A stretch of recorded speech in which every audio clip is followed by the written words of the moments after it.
नमस्कार मेरे भाइयों, बहुत स्वागत है। तो जितनी भी बातें अपनी हुई थी ना कि एग्रीगेट सप्लाई पढ़ लिया था अपन ने, वो तो सिलेबस का पार्ट नहीं है। अभी पता चलेगा क्योंकि ये जो income determination and multiplier chapter है ना, इसके अंदर का पूरा कॉन्सेप्ट जो है वो एक पार्ट पूरा का पूरा एग्रीगेट सप्लाई से लिंक्ड है। एंड मैं बस यही चाहता हूं तुम्हारे माइंड में वो इमेज सेट करना कि तुम्हें एग्रीगेट सप्लाई के बारे में अब पता है। It is based upon output. जितना आउटपुट होगा उतना मार्केट में सप्लाई होगी, उससे नेशनल इनकम जनरेट होगी। और अगर तुम्हें बस इतना पता है ना, सिर्फ इतना एग्रीगेट सप्लाई में जितना मैंने पढ़ाया था, तो आज मैं तुम्हें दो अप्रोचेस जो पढ़ाने वाला हूं इस चैप्टर के अंदर, एडीएस। अच्छा हाँ, एक मिनट, एडीएस से कुछ याद आया? तुम लोग को याद आया कि नहीं? एडी का सी प्लस आई था, मैंने तुम्हें पढ़ाया था, और एएस का सी प्लस एस था। मतलब अगर मैं दोनों में से C और C हटा दूं तो S equals to I approach बन जाता है। मतलब अगर तुमने वो फॉर्मूले पढ़े थे जो मैंने बेसिक से तुम्हें बता दिए थे, तुम्हारे लिए आसानी हो जाएगी सेविंग इन्वेस्टमेंट अप्रोच को करना। तो ये पूरा चैप्टर प्रीवियस चैप्टर के कॉन्सेप्ट्स पे बेस्ड है। कोशिश करना कि तुमने मेरा इससे प्रीवियस वाला वीडियो देखा है, बहुत शॉर्ट और बहुत क्रिस्प वे में मैंने पूरा चैप्टर करवाया है। तो बिना किसी देरी के ये वाला चैप्टर शुरू करते हैं। तो ये अप्रोचेस को पढ़ने से पहले तुम लोगों को कुछ अजम्पशंस लेके चलने पड़ेंगे दोनों अप्रोचेस को एक्सप्लेन करने के लिए। अजम्पशंस मैंडेटरी हैं, और जो मैंडेटरी है मैंने वही लिखे हुए हैं। तुम अगर इसमें से तीन भी याद रख लोगे, मोर देन एनफ है। पहला बोला, there is no government and foreign sector. इसके अंदर ना ही गवर्नमेंट सेक्टर इन्वॉल्व होगा पूरे अप्रोचेस के अंदर, और ना ही हम फॉरेन सेक्टर को इंक्लूड करेंगे। इन्वेस्टमेंट एक्सपेंडिचर इज ऑटोनॉमस, जो मैं तुम्हें प्रीवियस चैप्टर में भी पढ़ा चुका हूं कि इन्वेस्टमेंट्स को you have to consider autonomous, that investments are not influenced by the level of income.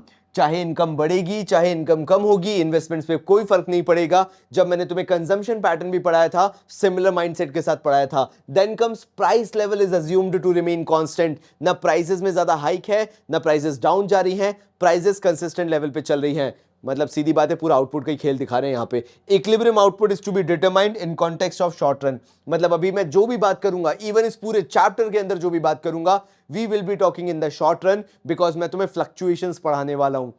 मतलब कैसे एकदम से फ्लक्चुएशंस होते और लॉन्ग रन में फ्लक्चुएशंस नहीं होते। लॉन्ग रन में एक ग्राफ होता है बेसिकली, या तो अपवर्ड ट्रेंडिंग होता है या तो डाउनवर्ड ट्रेंडिंग होता है। तो फ्लक्चुएशंस अगर तुम्हें पढ़ने हैं, you have to keep into consideration whatever I am going to teach is going to be for the short run.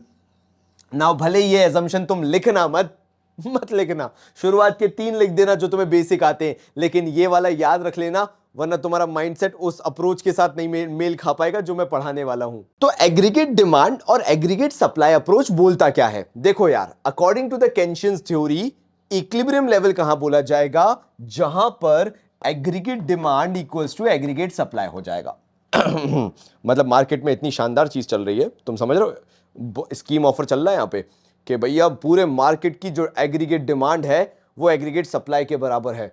अरे क्या थॉट प्रोसेस लगा है, तुम समझ नहीं सकते। मैं तुम्हें समझाता हूं डिटेल में जाके, वहां तुम्हारा दिमाग घूम जाएगा।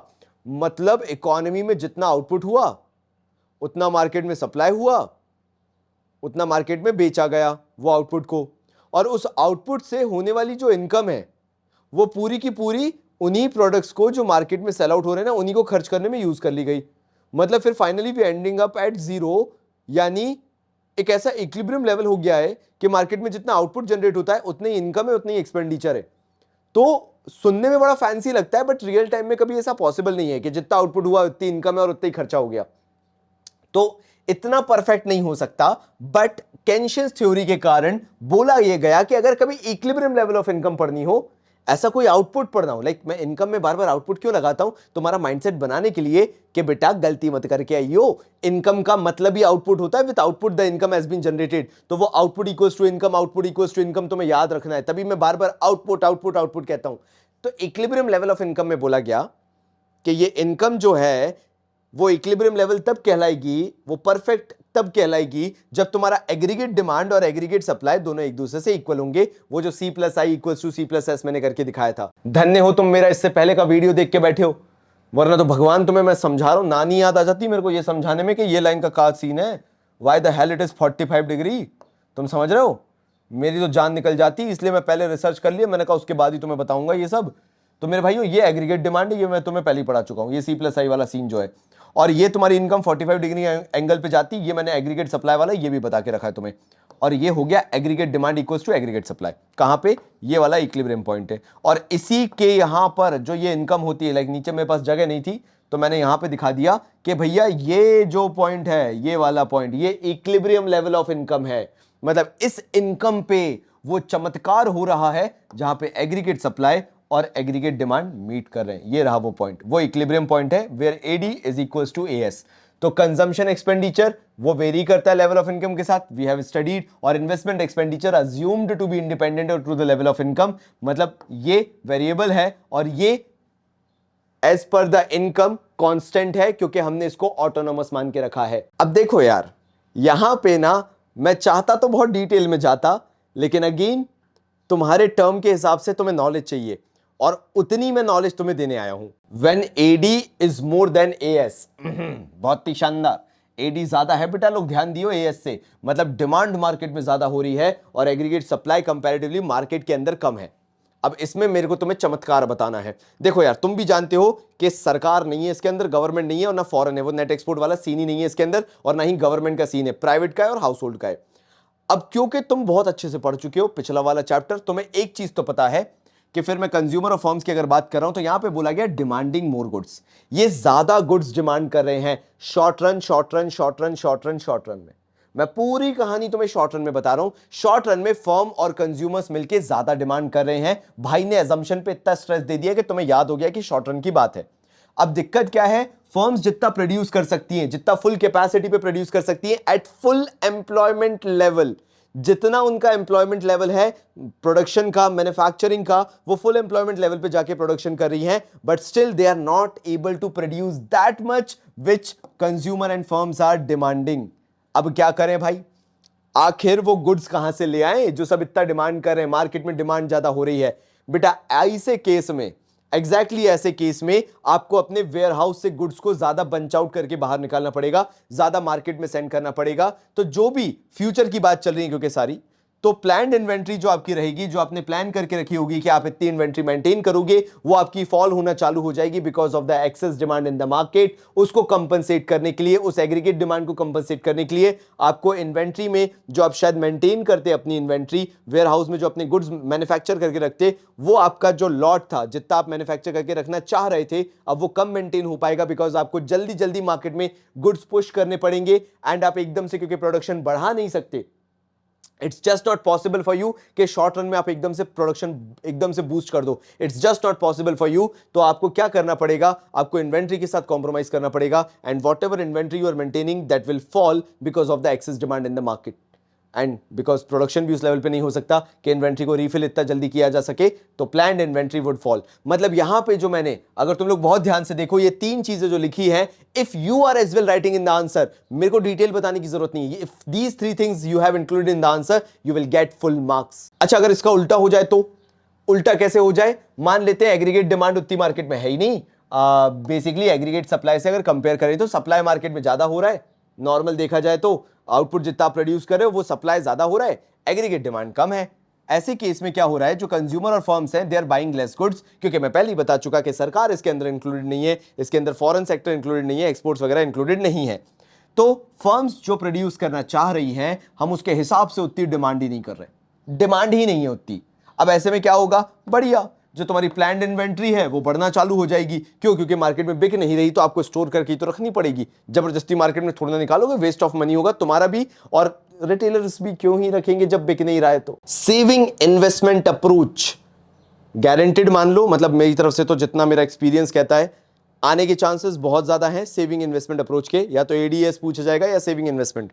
और इसके अंदर और भी ज्यादा हो जाता है क्योंकि ये थोड़ी सी डिफरेंट है, जो तुम लोगों ने प्रीवियस चैप्टर में पढ़ा है उससे थोड़ा सा डिफरेंट इसका अप्रोच है। क्योंकि यहां पे एडी इक्वल्स टू एएस जहां पे हो रहा है, वहां एस इक्वल्स टू आई हो रहा है, वहां पे आपको एस जीरो मिल रहा था पिछले चैप्टर में, अगर आपने देखा हो तो वहां पे सेविंग्स जो थी वो जीरो हो जा रही थी।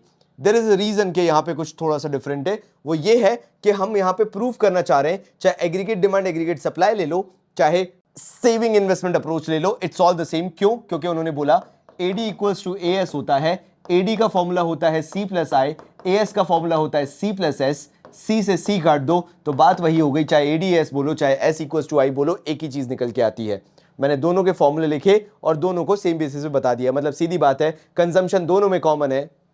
जब आप इनकम लेते हो तो आप उसको सेविंग बोलते हो, लेकिन जब उसी को चीज को आप मार्केट में लगा देते हो, डिमांड करते हो, तो वो इन्वेस्टमेंट कहलाने लगता है। मतलब your savings is being converted into your investments. आपकी सेविंग्स कन्वर्ट हो जाती हैं आपके इन्वेस्टमेंट्स में। तो ये तो बहुत बेसिक सी चीज है जो तुम वैसे भी याद रख सकते हो, लेकिन मैंने कॉन्टेक्स्ट दे दिया इसको समझाने के लिए। नाउ 45 डिग्री एंगल कभी नहीं भूल सकते कि तुम ये Y होता है, Y का मतलब एग्रीगेट सप्लाई होता है, मतलब तुम्हारी इनकम होती है। ये वाली एग्रीगेट डिमांड की लाइन है जो कि C+I होती है, ये होता है C+S वाली लाइन। ठीक है, अब ये जो इक्विलिब्रियम पॉइंट है ये AD इक्वल्स टू AS हो गया। नाउ एग्जैक्टली इसको बेटा सेविंग और इन्वेस्टमेंट जहां मैच हो रहे हैं ना, S और I, वहां पे तुम्हें इसको मैच करना है। नाउ पिछले चैप्टर में जब तुमने सेविंग का ग्राफ बनाया था तो वहां तुमने इन्वेस्टमेंट्स को मेंशन नहीं किया था, यहां पे तुम मेंशन कर रहे हो, इसलिए एस और आई का मिलाप कराना, मेल कराना बहुत जरूरी हो जाता है। तो ये आपने इन्वेस्टमेंट्स ऑटोनॉमस बनाए, यहां से सेविंग्स को नेगेटिव से चालू किया because there is always autonomous consumption. यहां एस इक्वल्स टू आई हुआ।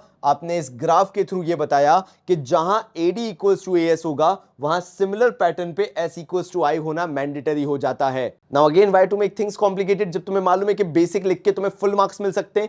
पहली चीज क्या हो, अगर तुम्हारी सेविंग्स जो है वो इन्वेस्टमेंट से ज्यादा है, savings is more then your investment. अब यार देखो यार, इसको समझाने का ना एक कॉन्टेक्स्ट तुम्हें आना चाहिए, आइडिया आना चाहिए, विजन आना चाहिए, तभी तुम समझ पाओगे, अदरवाइज नहीं समझ पाओगे। बात सिंपल सी ये है कि तुम्हें यह समझना पड़ेगा कि बीइंग अ हाउस होल्ड, या तो तुम सेव करते हो या तो तुम कंज्यूम करते हो, दोनों ही बहुत डिफरेंट चीजें हैं। लेकिन इकोनॉमी भी तुम्हारे बिहेवियर पैटर्न को पढ़ती है। तुम हर एक इंडिविजुअल को मिला के टोटल इकोनॉमी बनाते हो, तुम सब मिलके इकोनॉमी बनाते हो। तो जो तुम्हारा कंजम्पशन पैटर्न है वो भी एक इकोनॉमी के लिए बहुत मैटर करता है कि तुम अभी सेव ज्यादा कर रहे हो या तुम कंजम्पशन ज्यादा कर रहे हो। That matters to the economy, because पूरी इकोनॉमी का आउटपुट, पूरी इकोनॉमी का प्रोडक्शन उसी हिसाब से चलता है। एंड उसके बहुत ग्रेटर एग्जांपल्स तुम्हें मिलेंगे। ये जो शॉर्ट रन एडीएस अप्रोच होती है, आज तक शायद तुमने कहीं नहीं सुना होगा, that is the Diwali time, the Holi time, the Eid time, जहां पे लोग खरीदारी ज्यादा करते हैं। ये अप्रोच एग्जैक्टली वहां पे बहुत हेल्पफुल होती है to understand your consumption pattern, तुम्हारा कंजम्पशन पैटर्न पढ़ने में। तो पहला कॉन्टेक्स्ट क्या है जहां पे ये बोला गया when saving is more than the investments, यहां पे सिंपल एक्सप्लेन करने की कोशिश यही की जा रही है जो तुम्हारा थिंकिंग पैटर्न है, जो तुम्हारी प्लानिंग है। अगर तुम्हारी प्लान्ड सेविंग्स एक्सीड हो जाएंगी जो प्लान्ड इन्वेस्टमेंट है उनसे, इसका मतलब ये है you are way more interested in savings than the economy wants you to. Economy उतना नहीं चाहती तुमसे कि तुम सेव करो, but still you are saving. अब तुम बोलोगे सेविंग तो अच्छी बात है, इकोनॉमी को तो अच्छा लगना चाहिए हम ज्यादा सेव करें। Not every time, because if you will tend to save more, तुम ही लोग वो हो जो इकोनॉमी में खर्चा करके दूसरे लोगों की रोजी रोटी चलाते हो, दूसरे लोगों की इनकम जनरेट करते हो। तो if you will start saving more which the economy was not expecting you to, economically थोड़ा सा हिलने वाली सिचुएशन हो जाएगी। और यहां पे भी वही हो रहा है कि तुम्हारी जो प्लान्ड सेविंग्स हो रही है, फ्यूचर में जो भी तुम सेविंग्स प्लान कर रहे हो, वो प्लान्ड इन्वेस्टमेंट से ज्यादा निकल के आ रही है जब हम बिहेवियरल स्टडी कर रहे हैं तो। और उससे फर्क क्या पड़ेगा, जो भी फर्म्स तैयारी करके बैठी हैं related to output, related to production, वो प्रोडक्शन मार्केट में फिर उतना सेल नहीं हो पाएगा। क्यों? Because you are not interested in खर्चा, you are interested in saving. And इस कॉन्टेक्स्ट में जो कंपनीज प्रोडक्शन करेंगी फिर वो वेयर हाउस में स्टोर होना चालू हो जाएगा, उनकी जो प्लान्ड इन्वेंट्री है वो बढ़ना चालू हो जाएगी, प्लान्ड इन्वेंट्री वुड राइज। और बस यहां पे वही लिखा हुआ है, मीनिंग में बोला गया households are not consuming as expected by the firm. जितना फर्म्स एक्सपेक्ट कर रही हैं हाउस होल्ड कंज्यूम ही नहीं कर रहा, because they are saving more as per the investments अगर देखा जाए तो। And inventory above the desired level, यानी इन्वेंट्री राइज होकर डिजायर्ड लेवल से ऊपर चली जाएगी। क्यों? Because again nobody is buying, savings are more than the investments. इतना नहीं सोच रहे थे कि आप सेविंग्स इतनी करोगे, इन्वेस्टमेंट्स उतने इकोनॉमी को नहीं चाहिए है, बट आप सेविंग्स उतनी कर रहे हो जितने इन्वेस्टमेंट्स भी नहीं है। So you are saving more and more and more than what is being required for the planned investment. अच्छा, दोनों ही सिचुएशन पता है खतरनाक है। जैसे यहां पे भी देखा जाए तो savings are comparatively less than the investments, यहां पे सेविंग्स कम है इन्वेस्टमेंट से। अब यहां पे क्या हो रहा है, फर्म्स ने एंटिसिपेट नहीं किया था कि डिमांड इस लेवल पे आएगी, हाउस होल्ड इस लेवल पे डिमांड करेगा, बल्कि हम एक्सपेक्ट कर रहे थे कि जिस लेवल के इन्वेस्टमेंट्स चाहिए, प्लान्ड इन्वेस्टमेंट्स जिस लेवल की चाहिए उस लेवल की सेविंग होगी, बट सेविंग्स उससे भी कम हो रही है।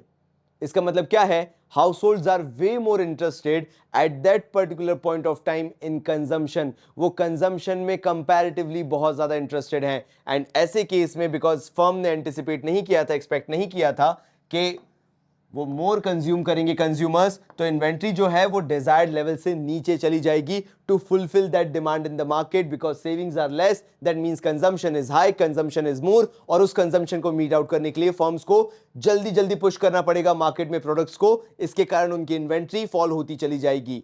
सो determination of equilibrium output under fixed price model, आखिर वो कौन सा इक्विलिब्रियम आउटपुट है जो मार्केट में बेस्ट पॉसिबल वे में ऑफर किया जा सकता है, अगर उसको निकालना हो फिक्स्ड प्राइस मॉडल में, तो उसका होल सोल तरीका है aggregate demand. You can just find out by aggregate demand, बस ये याद होना चाहिए, कोई सा बहुत इंपॉर्टेंट नहीं है, बट फिर भी मेरा काम था बताना, मैंने बता दिया। अब क्यों मैंने बोला कि वो एग्रीगेट डिमांड ही सोल फैक्टर है, जरा यहां पे देखो, मैं तुम्हें कुछ समझाना चाहता हूं।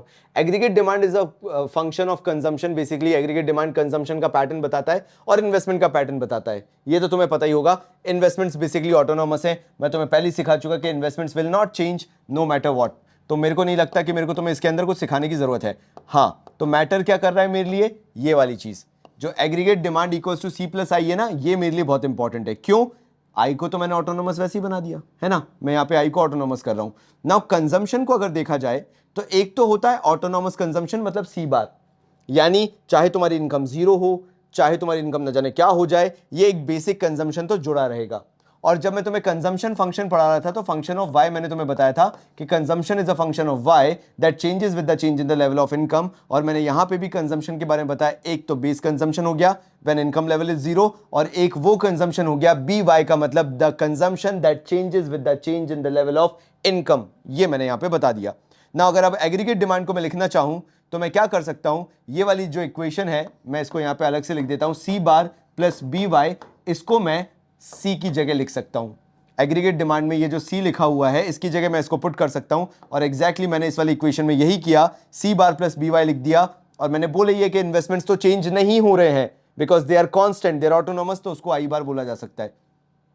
अब अगर तुम देखो ये सी बार है, ये आई बार है, अगर हम इसको ऑटोनोमस बोलना चाहें तो हम इसको ए बार बोल सकते हैं। ए बार का मतलब हुआ, ये डिनोट कर रहा है कि जो सी बार प्लस आई बार है इन दोनों का ऑटोनोमस होने को ये ए बार डिनोट कर रहा है। तो मैं इन दोनों को अगर सम अप करके लिखना चाहूं तो ए बार करके लिख सकता हूं, मैंने लिख दिया A bar plus whatever that changes with the change in the level of income. अब तुम पूछो भैया कंफ्यूजन कैसे नहीं होगा कि ये इन्वेस्टमेंट है या कंजम्पशन को लेके लिखा है आपने बी वाई, क्योंकि हमें तो समझ में नहीं आ रहा कि किसको रिलेटेड हो सकता है। तो मैं तुम्हें एग्रीगेट डिमांड में क्लियरली सिखा चुका हूं, इन्वेस्टमेंट चेंज ही नहीं होते, जो चेंज होता है वो कंजम्पशन है। तो ऑटोमेटिकली ये जो बी वाई लिखा हुआ है it is for consumption because consumption only changes. So A bar denotes C bar plus I bar, और B Y denotes just the change in the level of consumption as per the change in the level of income.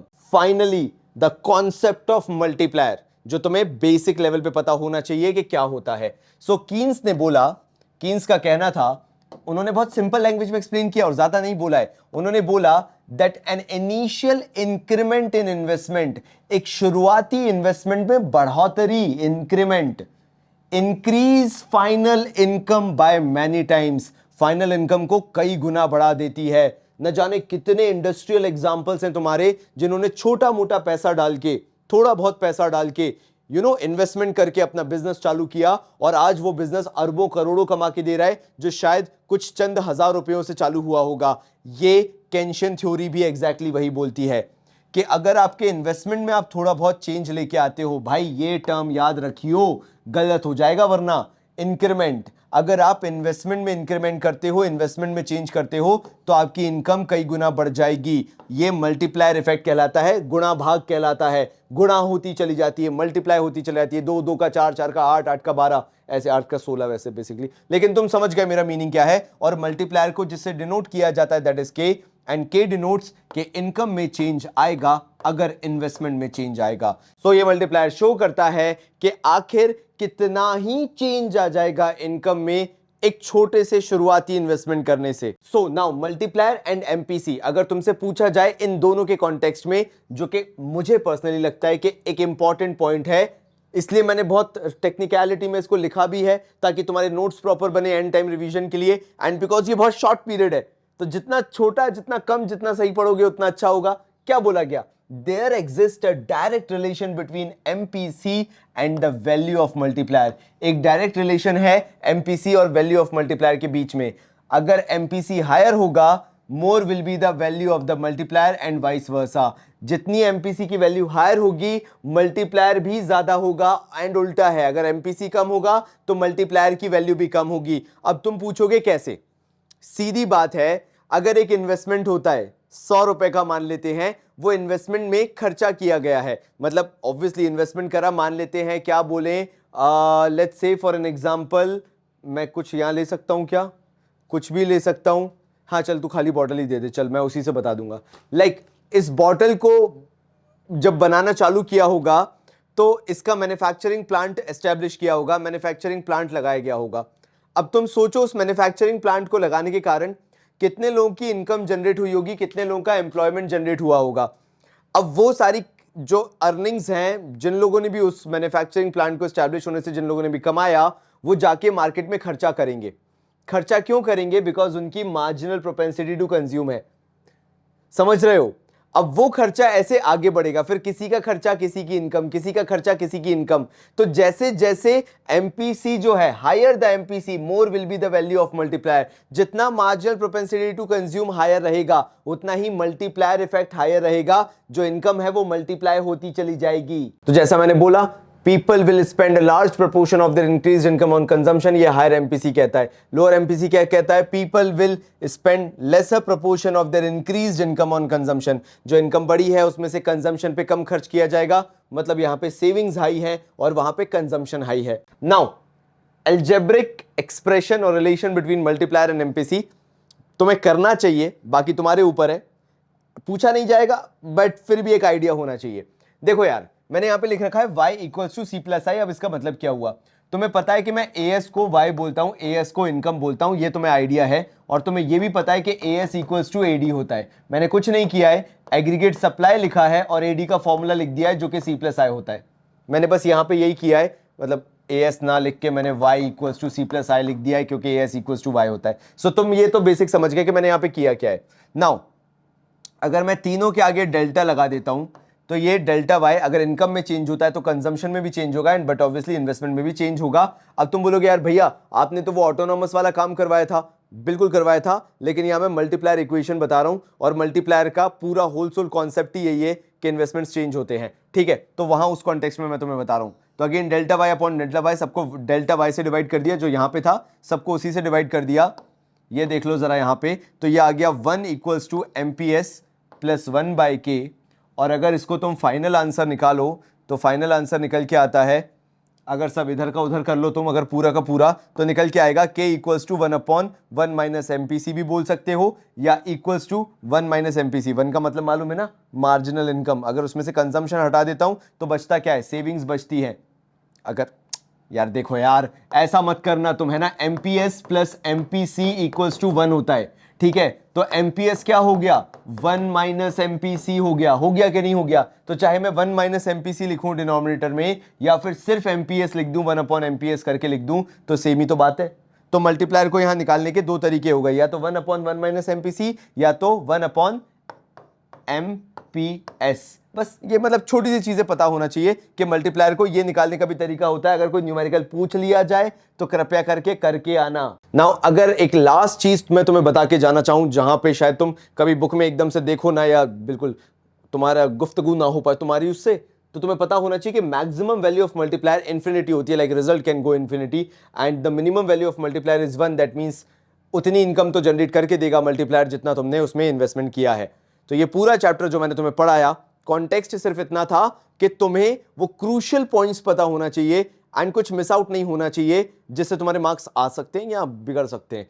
तो इस पूरे chapter के अंदर या पूरी macro economics के अंदर मैं तो ये बोलूंगा, we have covered every single thing.